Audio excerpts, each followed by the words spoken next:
Assalamualaikum warahmatullahi wabarakatuh. Alhamdulillahirabbil alamin.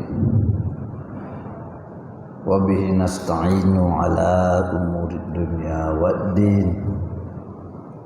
Wassalatu wassalamu ala Rasulillah wa ala alihi wa ashabihi ajmain. Amma ba'd. Para jamaah, kaum muslimin dan muslimat yang berbahagia. Alhamdulillah, dengan izin Allah kita semua dapat bersama-sama menunaikan kewajiban kita dan kita lanjut kembali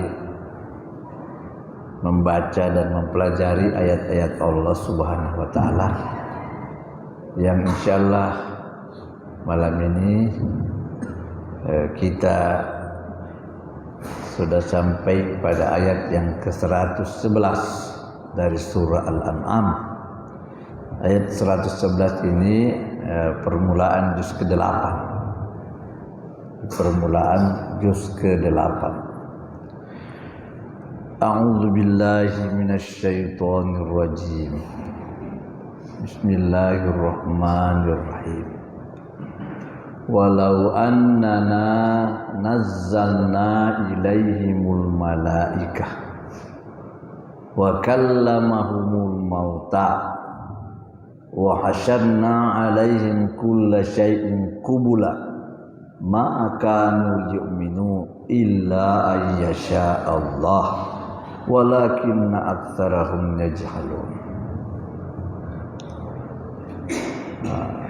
Jadi di ayat yang ke-111 ini masih kaitannya dengan apa yang dibicarakan oleh ayat yang sebelumnya, bahwa di ayat yang sudah lalu itu Allah menanggapi atau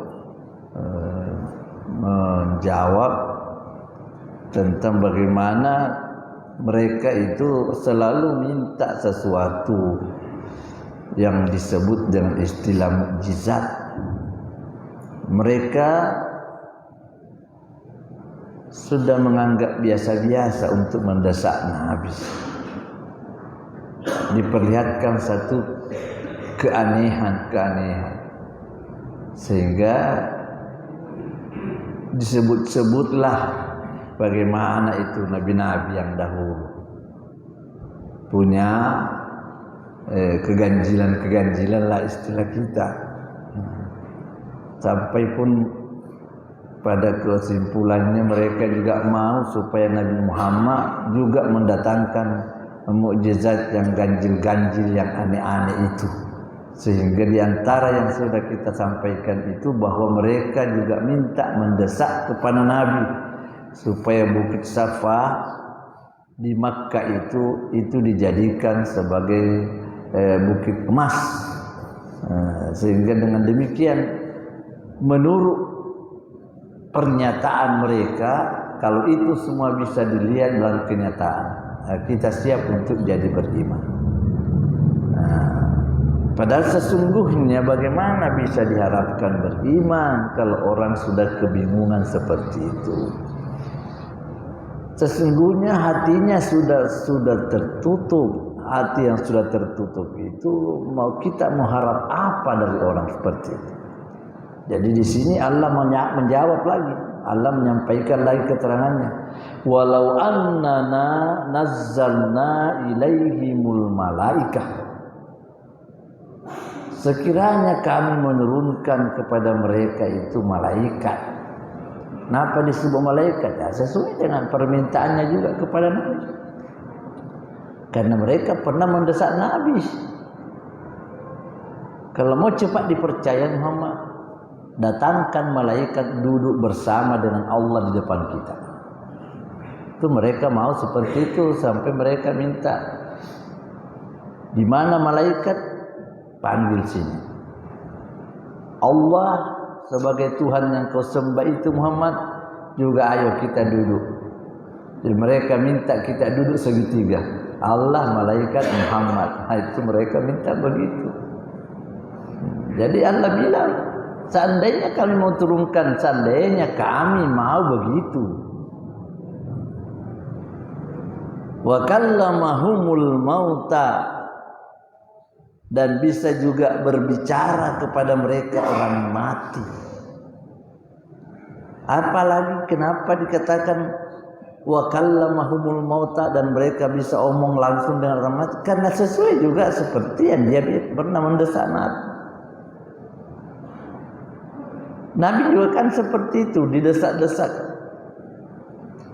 Ketika Nabi berbicara tentang kehidupan akhirat, bahwa di sana kita hidup dan akan menerima balasan Allah, justru mereka mendesak juga Nabi. Kalau itu yang kau katakan Muhammad, coba-coba hidupkan orang mati untuk datang berbicara kepada, panggil orang itu yang sudah ada sekarang di akhirat, datangkan ke sini, suruh dia bicara. Itu orang yang di dalam kubur itu, suruh bangun itu, suruh bicara, ceritakan pengalamannya hidup di akhirat. Kalau dengan itu kan kita bisa percaya, tapi bagaimana kamu Muhammad? Tidak juga bisa mendatangkan seperti itu. Jadi Allah yang jawab, andai kata kami mau dengan berbicara mereka dengan malaikat, itu bukan tidak bisa bagi Allah. Cuma persoalannya, kalau terjadi itu lantas apa yang terjadi lagi? Wa hasyarna alaihim kulla syai', dan kami kumpulkan segala sesuatu, maksudnya kami tampilkan semua yang aneh-aneh. Kami kumpulkan semua bukti-bukti. Kubula itu berhadapan. Seandainya semua yang aneh-aneh saya mau datangkan saja secara berhadapan, sehingga mereka bisa melihat dengan kenyataan itu, maka liyu'minu, tidaklah mereka itu akan beriman. Nah, jadi Allah sudah tahu. Nah, itu Allah sudah tahu.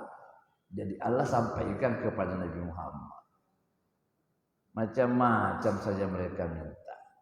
Hati yang sudah begitu sudah. Maka nulu'minu, tidak beriman lagi orang yang begitu Muhammad. Artinya seandainya itu yang mau dituruti, mereka mau bicara dengan orang yang mati sehingga kau bisa panggil orang yang di dalam kubur untuk datang bicara pengalaman akhirat, itu bisa, bukan tidak bisa Allah. Malaikat didatangkan untuk bicara, tapi apakah seandainya hal itu terjadi lantas mereka bisa percaya? Pasti lain lagi yang dia bilang. Pasti ada lagi ucapannya, karena itu cuma alasan untuk sengaja mendesak Nabi sehingga meminta sesuatu yang terlalu aneh, yang sesungguhnya permintaan itu tidak ada haknya Nabi untuk mendatangkan itu. Kan itu semua hanya kekuasaan Allah, dan itu Allah lihat hatinya itu. Hati yang tertutup begitu, kalaupun itu didatangkan, maka nulu'minu. Tidak bisa itu, tidak beriman orang yang seperti itu. Nah, jadi mengertilah Nabi. Kalau orang Bugis bilang ajak nafek tiba-tiba hati, itu gak buat atau hari nih. Sengaja memancing Nabi untuk supaya istilahnya terdesak Nabi, sehingga nanti gampanglah Muhammad itu dihina-hina, dia ejek begitu. Dan itu yang penting diketahui, bahwa sikap yang seperti itu sikap hati yang sudah buta. Sikapnya orang yang sudah buta hatinya, yang sudah bingung otaknya itu, tidak tahu mau diapa lagi. Jadi bagi Allah bukan sesuatu yang berat, tetapi perlu dipahami, Allah itu mendatangkan mukjizat, Allah mendatangkan keanehan dan kekuasaan yang aneh-aneh itu Allah bukan untuk mengukuhkan kekuasaan Allah, bukan. Apanya lagi Allah itu mau dikukuhkan?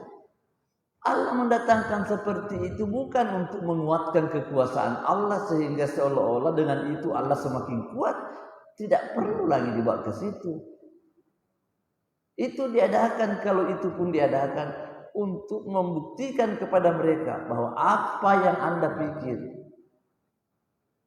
tentu sangat jauh daripada kekuasaan Allah Subhanahu wa taala.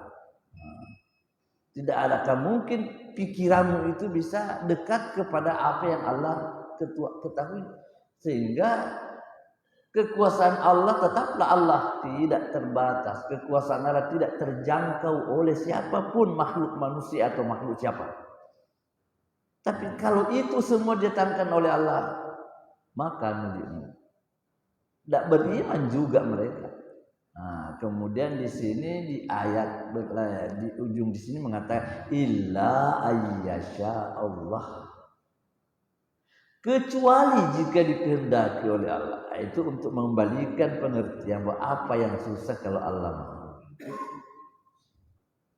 Tetapi sesuatu itu tidak susah juga kita mau keluar dari istilah sunnatullah. Artinya kita tetap berkata, bersandar kepada hal-hal yang memang Allah jadikan sebagai satu perjalanan hidup manusia. Contoh, perjalanan hidup manusia itu kan harus berusaha. Jadi sadar harus banyak mendengar dakwah. Untuk jadi sadar harus banyak belajar. Harus mendengar nasihat. Itu ketentuan seperti itu berlaku. Itulah yang pada umumnya bagi makhluk manusia, khususnya kita ini. Dikatakan orang itu bisa sadar kalau dia menggunakan pikiran yang sehat. Dia bisa belajar mendengar baik-baik. Tapi bukan berarti bahwa tidak ada orang yang beriman dengan cara yang luar biasa pula. Kalau dilihat berapa banyaknya orang yang beriman, orang-orang hebat di masa Nabi dan tidak melalui mukjizat. Banyak sekali sahabatnya Nabi yang beriman, sadar dan tidak perlu melihat kepada sesuatu yang ganjil-ganjil. Abu Bakar beriman, Umar beriman, luar biasa. Tidak terlalu banyak masalah yang dia mau lihat dengan mata kepala. Umar beriman dengan hanya mengambil catatan ayat yang dibaca oleh adik perempuannya. Setelah dia baca itu catatan yang dipegang oleh adik perempuannya. Begitu dia baca ayat itu di surat Taha itu, ma anzalna 'alaikal Qur'ana litashqa. Saya tidak turunkan Quran ini untuk mencelakakan engkau. Begitu dibaca, langsung berubah. Mana Muhammad? Dicarinya untuk dinyatakan diri,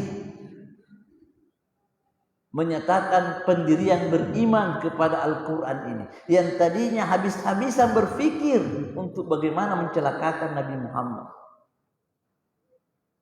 Sehingga dalam keterangannya dikatakan, Umar mengatakan, ini pedangku sekian lama saya asah untuk mencari Muhammad supaya saya tebas lehernya.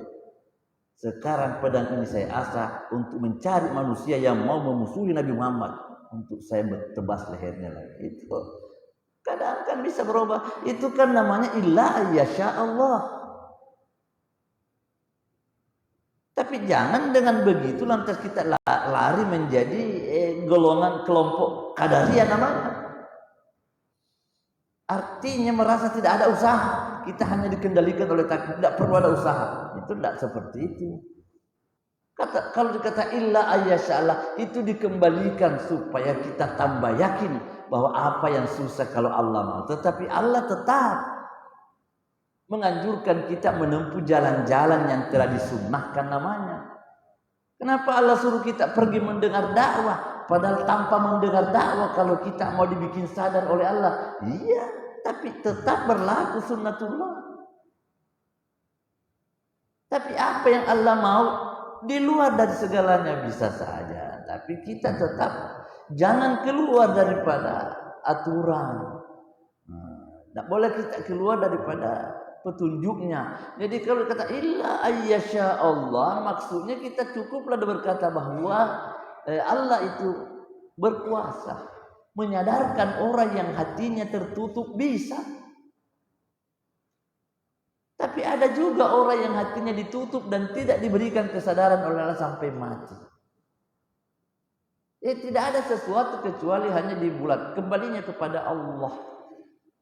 Allah yang bisa membuat suasana menjadi berubah. Banyak sekali orang-orang yang tadinya beriman dan tidak perlu melihat sesuatu yang ganjil. Abdullah bin Salam, orang Yahudi di Madinah, ketika Nabi datang ke Madinah, ini Abdullah bin Salam ini diborong oleh orang banyak. Ayo kita datang dengar apa itu yang dibicarakan Muhammad. Akhirnya datang, hadir, dengar Nabi berbicara, menyampaikan keterangan misi agamanya. Selesai dia dengar ceramah, langsung dia berkata, kalau orang yang begini modelnya bicaranya, ini bukan pembohong ini Muhammad ini bisa dipercaya. Akhirnya dia nyatakan keislamannya. Dia nyatakan keislamannya karena itu namanya illa yasha Allah. Beriman dia. Dan kita juga biasa dalam pengalaman hidup kita untuk melihat bukti ayat ini bisa juga kita lihat. Kadang-kadang di masa muda kita ada punya teman, ada punya sahabat yang waduh bajingan sekali, nakal luar biasa, tidak kenal ibadah, tidak kenal kesopanan. Pokoknya orang-orang yang jahatlah begitu. Kita bertemu bersahabat masa muda. Tiba-tiba kemudian hari kadang kita setelah tua bertemu dengan orang yang dulu begitu. Tiba-tiba kita, ya Allah, alimnya luar biasa. Seringnya orang menemukan seperti dulu. Waduh, ini orang yang paling nakal ini. Tiba-tiba kita bertemu setelah tua. Jadi pelopor agama. Menjadi pembela, pendamping ulama. Ini namanya orang yang disadarkan oleh Allah. Tapi kenapa tadi sebelumnya Allah berbicara tentang orang-orang yang selalu mendesak Nabi? Ya artinya orang yang seperti itu kan ada model begitu. Artinya supaya Nabi juga tidak usah terlalu susah memikirkan permintaannya orang-orang kafir yang tidak perlu diladeni. Tapi tetap kita berkata, tidak ada yang susah bagi Allah. Tapi permintaan orang kafir kepada Nabi itu tadi Tuhan sudah katakan tidak beriman itu Muhammad. Nah, jadi Allah menyampaikan kekuasaan itu mengatakan illa ayyasha Allah. Walakinna aktsarahum yajhalun. Tapi kebanyakan mereka itu yang tidak memahami. Banyak orang yang tidak paham.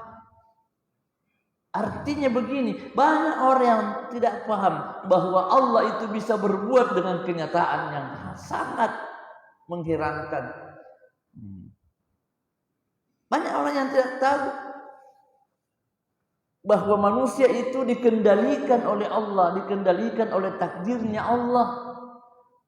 Sehingga orang yang tidak pernah bisa dibayangkan mau jadi sadar, tiba-tiba jadi sadar. Orang pernah bilang, kalau macam Umar mau jadi sadar, mau beriman, mau masuk Islam, orang bayangkan Umar bin Khattab itu bisa Islam, tapi Islam dulu untanya. Kalau untanya Umar bisa masuk Islam, bisa Umar masuk Islam. Pandangan umum pada waktu itu. Melihat ganasnya itu Umar, kejamnya terhadap Islam. Begitu durhakanya, kafirnya Umar sebelum itu, tapi itulah yang Allah katakan. Kalau Allah punya mau, apa susahnya? Apalagi Nabi juga berdoa, dan doa itu termasuk sunnatullah. Kita tetap dianjurkan untuk berdoa. Ternyata memang ada doanya Nabi. Allahumma a'izzal Islam bi Hamzah wa Umar. Ya Allah, nampakkan kemuliaan Islam melalui Hamzah dan Umar. Nabi berdoa, ya Allah, nampakkan kemuliaan Islam dengan adanya Hamzah dan Umar. Artinya Islamkan Umar bersama Hamzah. Betul sekali. Hamzah masuk Islam, menyusul Umar masuk Islam. Duluan Islamnya Hamzah daripada Islamnya Umar. Akhirnya ketika Umar datang untuk menyatakan Islamnya, orang tidak tahu, tidak bisa dibayangkan datangnya ini untuk apa. Ternyata dia datang ke majlis untuk menemui Nabi, untuk menyatakan syahadatnya. Ketika dia datang, orang kaget. Aduh, itu Umar datang. Agan-agan, elok ni dia agan kermi Umar. Akhirnya orang tegang. Dalam kondisi begini, dalam situasi begini, tiba-tiba Hamzah yang sudah duluan Islam berkata, siapa datang? Umar. Teman-teman yang lain kelihatan gusar, khawatir kedatangannya. Tiba-tiba Hamzah berkata, biarkan dia datang. Kalau dia datang dengan niat baik, kita sambut kebaikan itu. Tapi kalau dia mau datang dengan niat jahat, saya bunuh dia dengan pedangnya. Itu Hamzah. Beraninya berkata begitu. Karena memang sudah imannya bicara, bukan lagi Hamzahnya bicara, imannya yang berbicara. Tauhidnya yang berbicara, sehingga dia bilang, kalau dia datang dengan maksud baik, kita sambut dengan baik. Tapi kalau dia mau datang untuk mengacau Nabi di sini, saya akan bunuh dia dengan pedang. Itu Hamzah. Jadi itu diterima. Doa Nabi kan sudah diterima. Islam Hamzah, Islam Umar. Akhirnya pesatlah perkembangan dakwah, tentu dapat meyakinkan. Nah, itu melalui doa pula, karena Nabi memang berdoa kepada Allah supaya disadarkan itu dua orang ini, Hamzah dengan Umar, dan Allah terima doa itu. Nah, itu semua tidak bisa keluar daripada sunnatullah. Kita dalam perjuangan harus berdoa. Tapi Allah mengatakan, walakinna aktsarahum yajhalun. Tapi banyak manusia yang tidak tahu. Banyak manusia yang tidak mengetahui itu kekuatan dan kemampuan Allah untuk mengendalikan keadaan. Siapa orang bisa tahu bahwa manusia seperti itu bisa dikatakan nanti satu saat bisa beriman? Nah, kita juga sudah pengalaman dalam hidup ini melihat orang yang tidak pernah bisa dibayangkan tiba-tiba jadi sadar betul. Malah ada orang yang setelah sadar kasihan gelisah melihat tatoknya yang belum mau hilang. Banyak orang kita lihat tatoknya masih memenuhi tubuhnya yang membuktikan bahwa ini kenakalan masa lalu. Tapi karena kesadaran, karena kalau sadar, itulah yang Allah katakan. Banyak orang yang tidak tahu siapa yang mau sadarkan, siapa yang saya mau sadarkan. Orang yang tidak pernah bisa dibayangkan bisa jadi penghuni masjid, jadi orang yang cinta di masjid, tiba-tiba itu yang mendahului kita. Bahkan ada orang seperti itu, tiba-tiba dia menjadi muazzin. Ada orang yang tadinya tidak pernah bisa dibayangkan salat, tiba-tiba dia yang panggil kita salat, dia yang jaga waktu. Kan itulah semua yang kita tidak tahu. Oleh karena itu, tetap saja kita berbuat, kita bekerja saja, mengajak orang dengan baik, menyampaikan agama ini dengan sopan begitu. Karena persoalan-persoalan yang Allah tahu, kita tidak bisa tahu semuanya. Jadi walakinna aktsarahum yajhalun. Wa kadzalika ja'alna likulli nabiyyin aduwan syayatinal insi wal jin. Lalu kemudian Allah mengatakan, wa kadzalik, demikianlah dan demikianlah kata Allah, ja'alna likulli nabiyyin, kami jadikan pada setiap nabi aduan, ada musuh. Artinya sudah itulah yang Allah punya mau. Tidak ada nabi yang tidak punya musuh. Semua nabi itu aduan, musuhnya itu syayatinal insi wal jinni. Setan-setan, baik setan yang terdiri dari manusia, bisa jadi syayatinal insi wal jinni, setan manusia dan setan jin. Orang bilang setan kasar atau setan halus. Allah memang sudah menghendaki begitu. Setiap nabi, apalagi yang bukan pejuang agama, penegak agama, pasti ada musuh yang terdiri daripada setan-setan manusia dan setan-setan jin. Apa itu setan-setan manusia? Manusia yang jahat, manusia yang berkelakuan kasar, manusia yang mengganggu, yang selalu mau mengacau keadaan, yang selalu membuat heboh keadaan orang, sehingga nanti orang dipengaruhi begitu rupa sampai orang nanti berhasil dia gagalkan meninggalkan kebenaran. Itu syayatinal ins. Terus bagaimana dengan setan jin dan makhluk jin? Iya, yang tentu yang halus. Itu juga dipengaruhi orang. Setan yang terdiri daripada makhluk jin juga mempengaruhi orang. Bagaimana orang itu meninggalkan agama, meninggalkan kebenaran itu. Yuhi ba'duhum ila ba'd. Dia bisikkan kepada sebagian orang, sebagiannya membisikkan kepada sebagian yang lain, zukhrufal qaul, kata-kata yang terhias, yang manis-manis. Itu usahanya setan. Baik setan manusia, setan kasar, atau setan yang terdiri daripada jin. Dia membisikkan itu kepada orang. Zukhruf itu kan itu nama kata-kata. Kata zukhruf itu dalam ilmu bahasa agama, bahasa Al-Quran itu kan perhiasan. Maksudnya di sini kata-kata yang sangat manis kedengarannya, yang seolah-olah menarik, kedengaran sangat menarik. Itu usaha setan. Contoh, dari nenek kita Adam dikasih begitu. Ketika Adam itu dibisik oleh setan, setan bilang, Adam, bagaimana? Begini Adam, ini makan ini buah pohon ini, khuldi namanya. Yang memberi nama itu syajaratul khuldi kan iblis, bukan Allah yang kasih nama. Iblis yang kasih nama syajaratul khuldi, namanya pohon kekal. Apa maksudnya? Adam, ini namanya pohon kekal. Kalau pohon ini, buahnya ini kita makan, tidak jadi keluar dari surga. Enak makan tuh di sini, enak makan, enak. Kalau tidak mau tinggalkan tempat yang enak ini, Adam, karena memang Adam dalam keadaan enak. Sementara Allah sudah putuskan Adam harus ke bumi menjadi khalifah. Jadi caranya syaitan begini, Adam, ini namanya pohon ini syajaratul khuldi, kekal orang.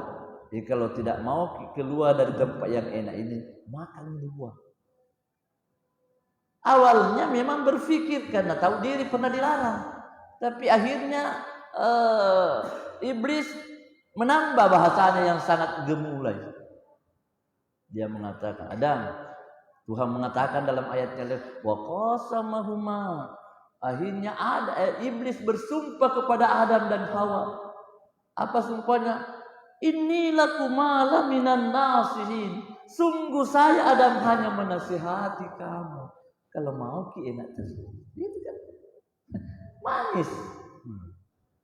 Dia cuma berkata, saya kan cuma menasihati ki Adam, sampaikan ki, kalau mau ki enak terus, jangan ditinggalkan tempat di surga ini. Tama kami ini, saya itu memberi nasihat saja kepada kita. Oh, sudah. Karena bahasa yang gemulai, yang lunak, ini namanya zukhrufal qaul. kata indah, kata manis, tapi gurura sebagai tipu daya. Sebagai tipu daya. Dan itulah usahanya setan. Tadi dikatakan syayatinal insi wal jinni, baik setan manusia dan setan jin. Artinya itulah usahanya setan. Orang yang mau merusak keadaan kita itu dengan menggunakan bahasa-bahasa manis atau halus.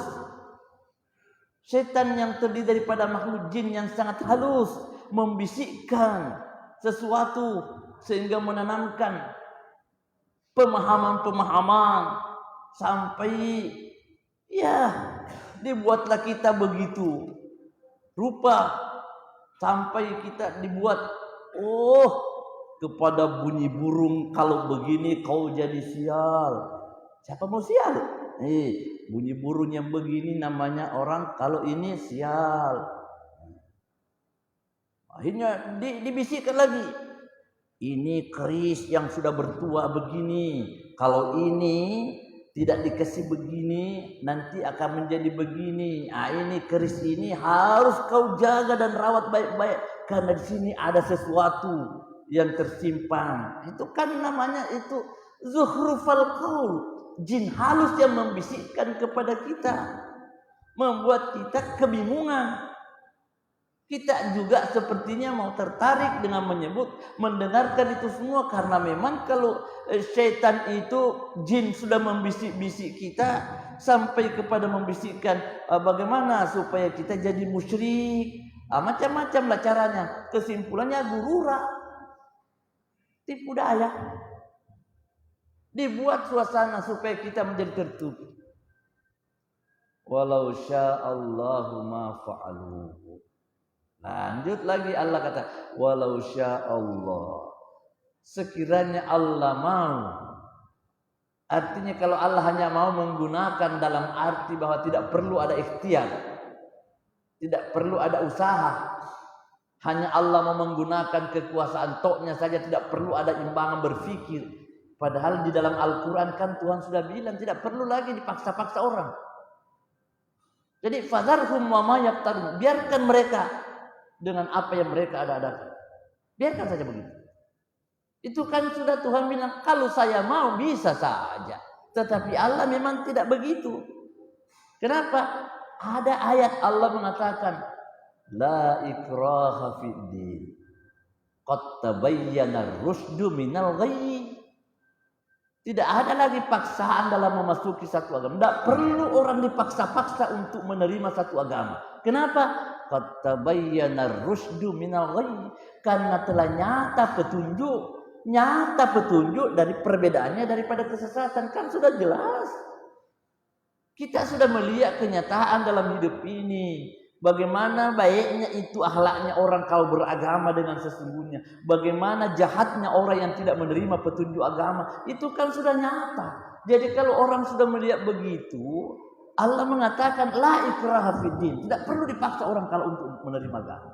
Nah, jadi Allah bilang kalau Allah mau, tapi Allah tidak mau dalam arti menjadikan saja orang langsung semua beriman, karena Tuhan mengatakan sudah ada isyarat, sudah ada petunjuk, ada pikiran, ada hati nurani, ada perasaan, ada dakwah, ada macam-macam. Jadi sudah tidak perlu dipaksa lagi. Fadharhum ma yaftarun, biarkan mereka Muhammad dengan segala apa yang mereka yaftarun, itu artinya yang mereka ada-adakan sendiri, yang mereka hayal-hayalkan sendiri, biar begitu. Jadi ini namanya untuk menenangkan Nabi sendiri, untuk menenteramkan Nabi sendiri, karena memang kalau dilihat jalannya cerita dalam ayat seperti ini, memang luar biasa Nabi. Gangguannya memang luar biasa, dari orang-orang durhaka, dari setan-setan durhaka, atau dari makhluk-makhluk yang lain, luar biasa. Masalah jin saja di dalam Al-Quran itu tidak kurang 26 ayat berbicara masalah jin. Tidak kurang 26 ayat di dalam Al-Quran yang berbicara masalah jin. Bagaimana jin itu berusaha untuk menyesatkan kita. Sampai ada surah yang dinamai langsung surah Al-Jin. Begitu perlunya dipahami bahwa makhluk halus pasti berusaha untuk menjadikan kita musyrik. Berusaha keras. Makhluk kasar, manusia kasar, setan kasar pasti juga berusaha untuk membuat kita jadi menyimpang. Makanya Allah katakan, itulah kehidupannya Nabi. Nah, Tuhan mengatakan semua Nabi saya buat musuh. Ada musuhnya dari sana. Ada musuh dari sana. Nah, jadi Tuhan fadharhum ma yaftarun. Nah, lalu bagaimana dengan keadaan orang yang mendengarkan bujuk rayunya syaitan? Tuhan mengatakan, walitasgha ilaihi afidatul ladzina la yu'minuna bil akhirah waliyardauhu. Walitasgha ilaihi, dan supaya terpancing, terpengaruhlah kepadanya. Artinya Allah memang katakan ada itu nanti orang terpengaruh dengan kata-kata manisnya syaitan. Ada nanti tuh litasgha ilaihi, akan terpancing, akan terpengaruh kepada kata-kata itu yang kotor tadi, atau itu namanya tadi zukhrufal qaul, itu kata manis yang bersifat gurur, tipu daya. Itu ada nanti. Siapa yang terpengaruh di sana? Kata Allah, afidatul ladzina la yu'minuna bil akhir. Hatinya orang yang tidak beriman kepada hari akhirat. Itu kuncinya pemahaman. Orang yang lemah keimanannya tentang keadaan akhirat, yang kesimpulannya orang yang lemah akidahnya. Orang yang lemah akidahnya itu pasti akan tasgha ilaihi, akan terpengaruh kepadanya. Pasti orang yang lemah akidahnya mudah dipengaruhi.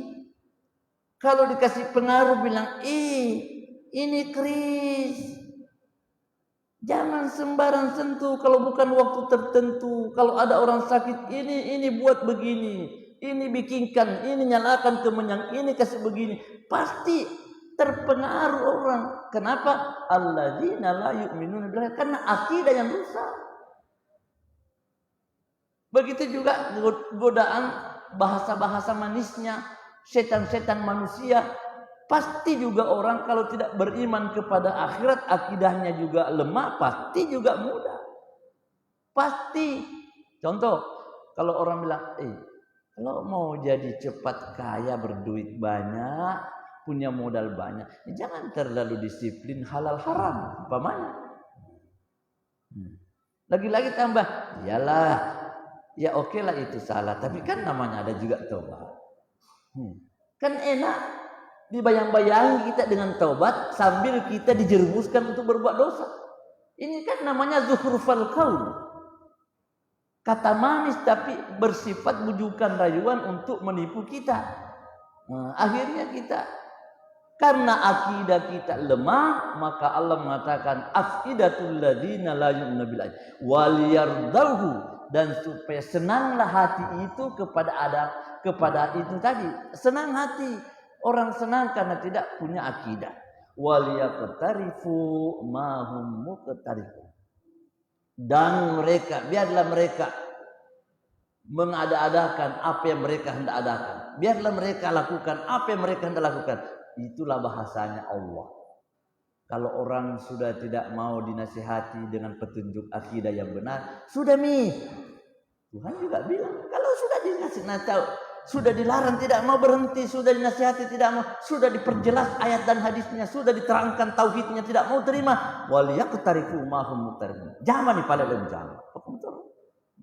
Sudah.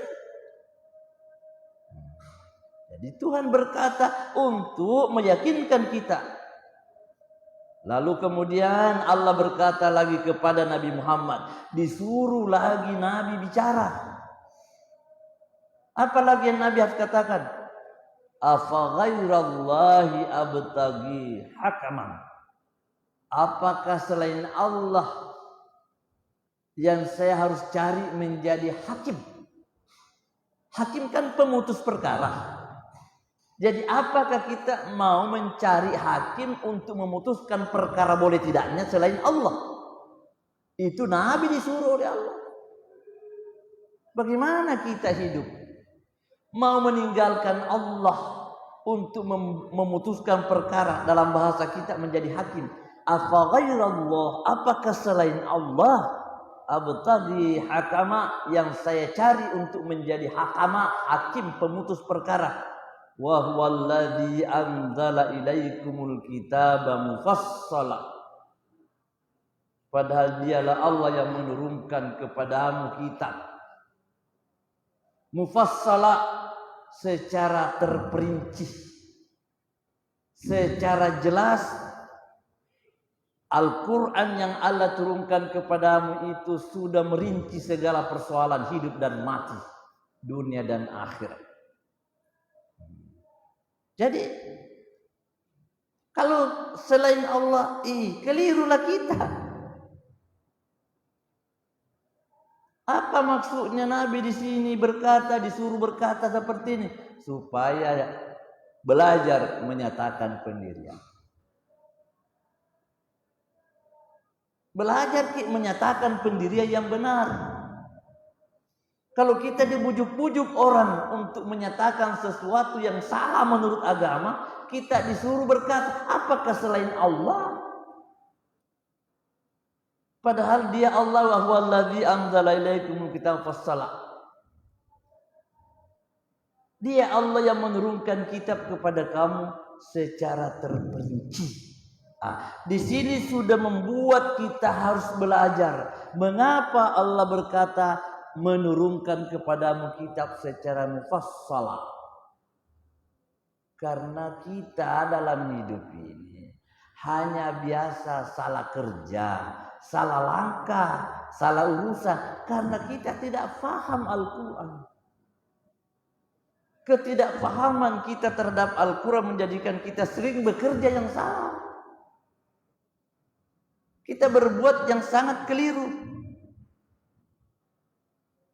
Kalau kita tidak memahami itu, pembahasan-pembahasan Al-Quran dalam menjalani hidup, akhirnya kita serba salah. Karena sudah pasti bahwa Al-Quran yang diterima oleh Nabi Muhammad itu adalah wahyu Allah. Yang menurut Al-Quran di ayat yang lain mengatakan, saya tidak kasih kamu Quran supaya kau jadi sengsara. Tidak ada begitu. Dan cobalah kita belajar dengan melihat ayat-ayat yang lain, umpamanya Allah di dalam menyebutkan sifat kasih sayangnya.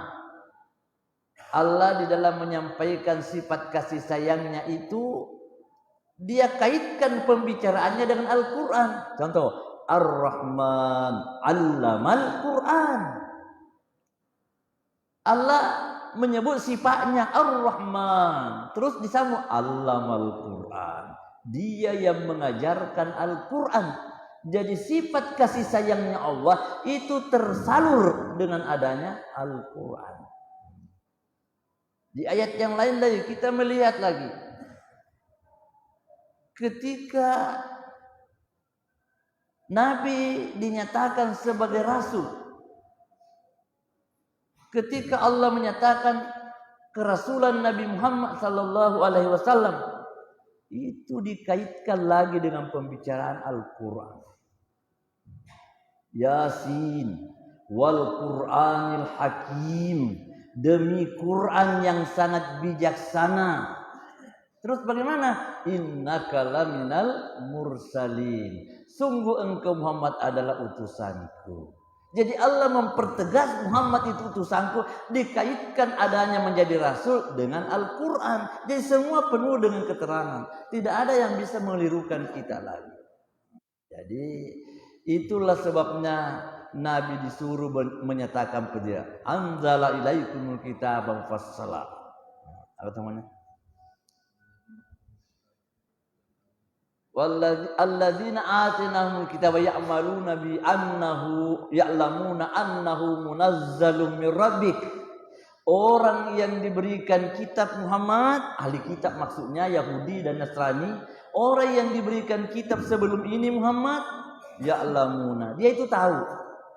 Dia tahu itu Muhammad, annahu munazzalum mir rabbik, bahwasanya itu yang kau terima itu diturunkan dari Tuhanmu. Fala takunanna minal mumtarin, maka janganlah kamu menjadi orang yang ragu-ragu. Sudah dikatakan jangan jadi orang yang ragu, itulah kunci pembahasan. Tidak boleh kita ragu di dalam meyakini kebenaran Al-Quran. Terus kita tutup dan Allah tutup lagi dengan mengatakan wa tammat kalimatu rabbika sidqan wa adla. Wa tammat kalimatu rabbik, dan telah sempurnalah kalimat Tuhanmu. Apa yang dimaksud kalimat Tuhanmu? Firman-firman Tuhan. Pernyataan, undang-undang dan peraturan-peraturan Allah. Wahyu Allah yang kau baca, yang kau ajarkan, yang kau dakwakan Muhammad itu tamat. Sudah sempurna itu. Itu kalimat Rabbi. Sidqan. Sudah benar itu. Sampai Nabi mengatakan man qala bihi sadaq. Siapa yang berkata dengan membawa Al-Qur'an sadaqah, pasti dia benar. Wa man amila bihi ujira, dan siapa yang berbuat dengan Quran pasti dipahalai oleh Allah. Itu dalam keterangan hadis Nabi. Jadi sekarang tamat kalimat rabbika sidqa, benar sekali, itu tidak ada salahnya. Wa adla, dan itu adil. Sudah adil itu Muhammad. Susah hidup mencari namanya keadilan kalau kita tidak menerima kebenaran agama melalui Al-Quran. Jadi Tuhan mengatakan adalah la mubaddila li kalimati. Tidak ada perubahan lagi bagi kalimat Allah. Tidak bisa dirubah lagi, tidak bisa lagi. Sampai kapanpun manusia hidup, tidak ada perubahan bagi apa yang Allah katakan baik. Pasti baik terus. Yang Allah katakan adil, adil itu tidak akan jadi bengkok, itu tidak akan jadi curang itu. Benar, kalau Allah sudah katakan benar, tidak akan jadi bohong lagi itu. Itu sudah. Kalau dibilang tamat, sudah sempurna, tidak mungkin nanti bahwa di Quran itu belum cukup. Tidak mungkin bahwa kita tidak akan cukup dengan Al-Quran. Wa huwas samiul alim, dan dialah Allah yang maha mendengar dan dia yang maha mengetahui. Jadi ayat ini diterima oleh Nabi dalam rangka untuk mengukuhkan iman, untuk meneguhkan pendirian Nabi, dan supaya hidup ini tidak terbawa oleh pengaruh daripada godaan syaitan, baik syaitan yang dinamai syaitan manusia atau syaitan yang terdiri daripada makhluk jin yang dikatakan sebagai makhluk penggoda. Itulah ayat sebagai tambahan pelajaran kita. Mudah-mudahan Allah meridhai kita semua. Assalamualaikum warahmatullahi wabarakatuh.